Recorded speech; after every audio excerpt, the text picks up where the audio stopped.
Well, thank you very much. Hello, everybody. It's an absolute honor to be with you today. We're talking about my favorite subject of brand.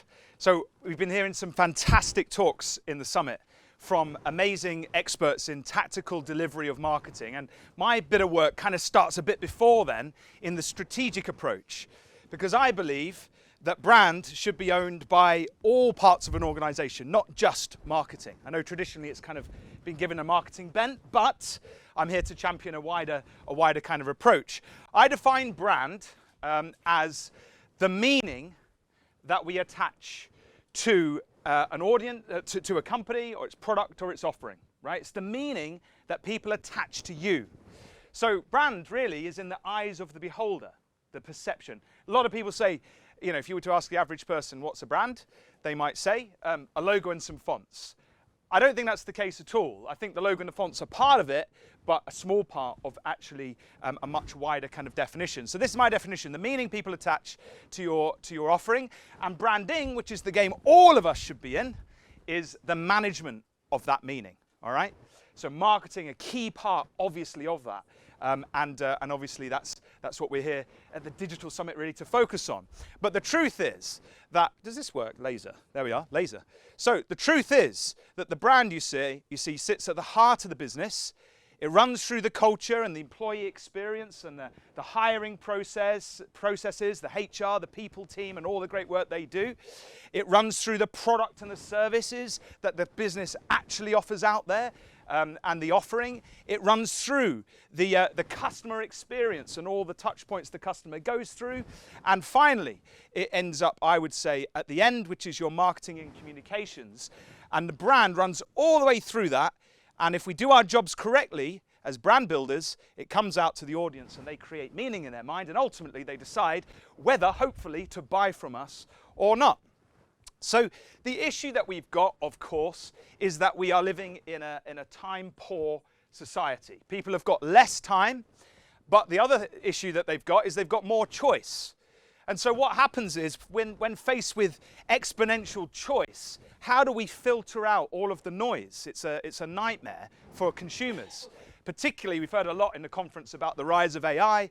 I'm kind of terrified because I'm just worried that we're all just going to start churning out more and more and stuff, and customers back off more and more, and they go back to more traditional ways of thinking, which is they ask their friends, they ask their peers.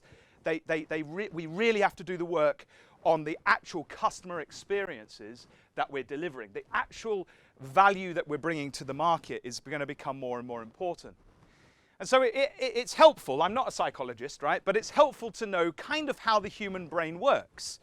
Because what the psychologists tell us is that when faced with massive choice, what we actually do is we kind of filter out very quickly the options before us. So we kind of initially, if we've got a problem or an issue, we seek solutions. And then we're faced with this massive offerings. What we then do is we filter out the immediate stuff that's completely useless. We tend to notice what's different and unusual from the crowd. And then what we do is we categorize solutions.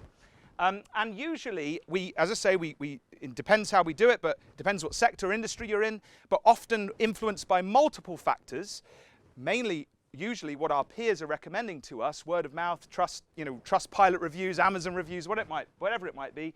We select an option, and that becomes like the number one option in our mind for that particular challenge or solution over time. And once we lodge ourselves into a consumer's mind in that box, and we become the number one in there for them, it's very hard to take that off. So I could have showed you loads of stats about, the best brands in particular categories. They dominate the marketplaces. Coca-Cola dominates the soft drink market. It's not, Apple is dominating, the markets for technical goods. So once you get there and you do your job properly, it's really hard to shift. So the actual aim, I would say, for anybody building brands is to find your category and dominate that category, because it's really hard for anyone to shift you once you've done that well. So my message to you today is I'm going to share with you in a minute a little strategy that I picked up over the years, and I find it really powerful. I work with my clients on it. But really, what this is about, stop following the crowd. What I see a lot of businesses doing when they come to work with me is, I say, how are you doing things? And we look at we look at what they're doing, and I ask them about the decision making and the way they've positioned themselves. And often they sort of look up to the big boys in their industry and they try and follow what the big boys are doing, or girls, right? But the issue is that then you just become one of many. So the aim of the game is to stop following, is to see where you can lead, where you can put that step forward in a valuable way so that you build a brand.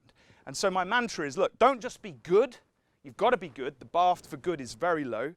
Be good and different so that you're the right choice for the right people. This is what we want. We want our brand to be the only choice for a particular type of audience, so they don't think of anyone else because we're dominating that box in their mind. I don't know why, by the way, that had white at the top and bottom, but never mind. You know, we move on. So here we are. So I have, you know, a lot of us strategically will know about the 3 C's. And if you don't know about the 3 C's, this is a great, great thing to understand. Really, there's 3 key strategic things that you need to think about when you're starting a business or building a brand. It's the company itself, what are the ambitions in the company, what's its credibility, what's its past, what's its capabilities. So there's some analysis that you need to do there. Then there's what do the customers want, who do we serve, who are they, what are their pain points, not just in terms of demographic, but psychographic, who are we set up best to serve. And then finally, what's the competition doing? And in between those kind of 3 areas, if you can find a niche, an area that's not being covered off, that's going to be your positioning superpower. That's going to be where your sweet spot is in order to amplify everything you're doing. And I'm sure there's a lot of marketeers in the room that know when they've got a product that sits well in this area, your job is so easy. So what I tend to do is come in early, help the leadership team rally around whatever that is, help them set the course, okay? And then that becomes the brief then for great marketing, but not just marketing, what's going on with the people team, what product and innovation are doing, ops are doing, and all that stuff. So that's where I sort of sit. And what I like to do with leaders is ask these 3 questions, which I think is quite fun, because I often find no one really has an aligned kind of answer to what these questions are. So the first question is like, why do you exist beyond making money? So, you go into a lot of boardrooms, a lot of, fat white people in there, to be honest, and you say like, why do you exist? Oh, they're like, well, we want to exist to sell out, we're exiting in 5 years, or we're going to turn over X million, or the board, the shareholders want us to get to here. It's like, okay, I get that. I'm not, I'm a commercial person. I understand we're a business. But frankly, nobody outside of these 4 walls cares that you want to get rich. Why do we exist beyond making money is a question which drives purpose, vision, mission, everything. You've got to know that from your leadership team. If you don't know that, go and knock on the door and try and get a workshop where that's explored, because you can't do your job as a marketer, I would suggest, unless you know an answer to that. The other question you need to know the answer to is, well, who do we serve? So why do we exist beyond making money? Who exactly are we set up to serve? As businesses are small, they're like, we'll serve anyone that will buy from us. It's like, yeah, that's great, but you can't put resources into marketing to everybody.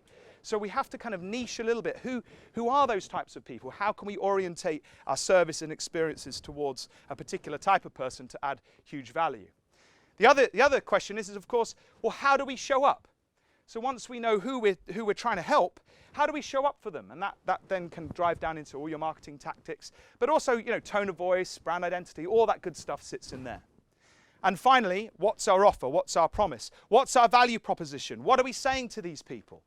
So there's your 4 questions: why, how, who, and what.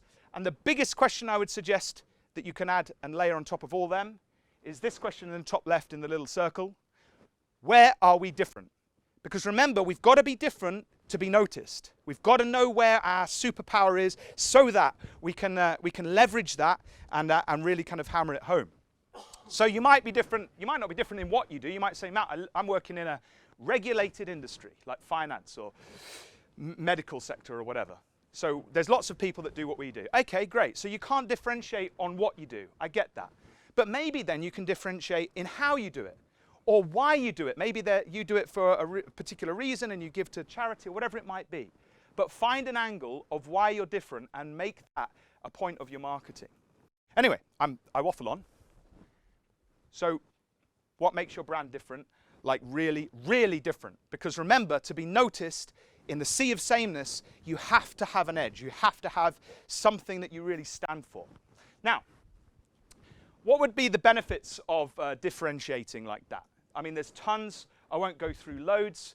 But obviously, if you become known for being the only choice for a particular type of customer, perhaps the biggest benefit is you can start to eradicate some of the competition, in the sense that you become specialized in that area and there's no one else playing in that area. I don't know if anyone's read the book Blue Ocean Strategy, but that, if you haven't, read that, because that's all about how you move away from a red ocean where there's loads of competitors fighting and there's blood all over the ocean and sharks are in there, and you swim out of that lovely ocean into the blue ocean where there's not many people fighting, and because you've deliberately chosen to differentiate and move in that direction for the right people to serve them well. So it's hard to copy if you do that really, really well. You can get greater customer loyalty. You obviously get greater staff loyalty if you're trying to hire top talent and you're in a scale-up situation. Come to us, we're doing this, and you really know your stuff, and that really is appealing. Hard to get any substitutes. Obviously, you can also then start to look at the price and the profit margins. You can demand more because you are the only ones that people will go to. It's what becomes known as a charismatic brand.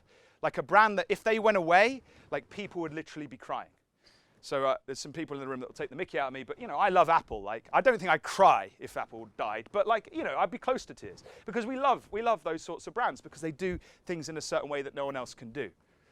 Now I'm going to introduce you to what I call the pinnacle of all positioning statements. We love positioning statements. So you do your work with your leadership team and you kind of understand why you're different and where you're going to focus and orientate everything, not just your marketing, everything to that perspective. And this is how I like to sum it up. So this is my mentor, Marty Neumeier. I don't know if you've heard of him. He's written some amazing books on brand. But he taught me this. And it's called the ONLYNESS statement. And by the way, I thought we could maybe do it as a little mini workshop. So if you've got a pad and a pen or a phone, I don't know if I'm allowed to do this, but I'm going to do it. Is it all right? So try and see if you can fill this out, okay? So it goes a little bit like this. This is a simplified version. There's expanded versions, but this is a simplified version. Our brand is the only, whatever category you're in, define your category, is the only category or only brand in that category that does this thing. So if you can sit down there and think that and answer that, out of interest, I won't call on you, but if I got you to raise your hand, how many people here could get a decent statement in there that would be true? Raise your hand if you can. One, okay, a few. All right. I won't ask you, I won't put you on the spot because I'm running out of time. But, it's a really great thing to do with your leadership team. Sit them down and ask them to fill that out and then compare and see if it's right. And challenge, is it true? Is it right? Because, so for example, I don't know, there's a new brand that's launched in the US. You might have heard about it. I've interviewed one of their top guys on my podcast called Liquid Death. It's water in a can. And they're crazy. They do all sorts of crazy campaigns. And so their ONLYNESS would be like, our brand is the only water beverage that you can buy in a can and makes you feel like a rock star. So they do a lot of kind of crazy marketing and stuff like that. That would be their kind of ONLYNESS. Or I don't know if anybody's familiar, I've done a little bit work with Cooper Parry in the East Midlands. They're an accountancy firm.